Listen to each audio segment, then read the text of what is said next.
مشہور واقعہ ہے، فرماتے ہیں کہ ایک شخص اپنی والدہ کو حج کے موقع پر اس نے تمام ارکان اپنی والدہ کو اپنے کندھوں پر اٹھا کر ادا کروائے۔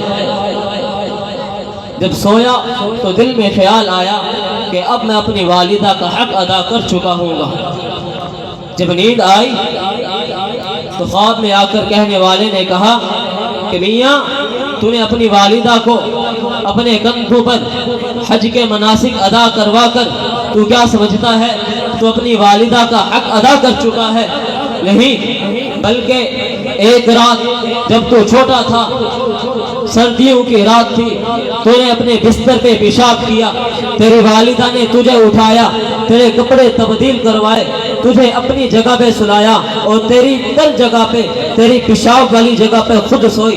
فرمایا اس ایک رات کا بدلہ بھی ابھی تک تو ادا نہیں کر سکتا۔ یہ ہے والدین کا مرتبہ اور مقام۔ میرے عزیز ساتھیوں، والدین ایک انمول نعمت ہے، ان کی قدر کریں، یہ وقت جا رہا ہے۔ والدہ کے قدموں کے نیچے جنت ہے اور اس جنت کا دروازہ آپ کا والد ہے۔ اللہ کے نبی نے فرمایا ربی رسل والدی، فرمایا اگر اپنے رب کو تم دیکھنا چاہتے ہو کہ آپ کے ساتھ ناراض ہے یا راضی ہے، فرمایا اپنے والد کی چہرے کی طرف دیکھ لینا۔ اگر والد محترم ناراض ہیں، سمجھ جانا کہ آپ کے اللہ آپ سے ناراض ہیں۔ اگر آپ دیکھو کہ آپ کے والد محترم آپ سے کیا ہے راضی ہیں، تو اللہ کا شکر ادا کرنا کہ آپ کے اللہ آپ سے کیا ہے راضی ہیں۔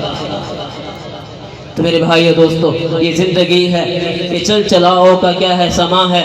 اپنے والدین کی یہ عزت کر لو، ان کی فرما برداری کر لو، ان کی خدمت کر لو، یقین جانو دنیا میں بھی فلاح پا جاؤ گے، آخرت میں بھی فلاح پا جاؤ گے۔ اللہ رب العزت سے دعا ہے کہ اللہ رب العزت مجھے اور آپ کو شریعت کی صحیح سمجھ عطا فرمائیں اور والدین کے حقیقی معنوں سے ان کی فرما برداری کرنے کی توفیق عطا فرمائیں۔ آمین بجاہ النبی الکریم، وآخر دعوانا ان الحمد للہ رب العالمین۔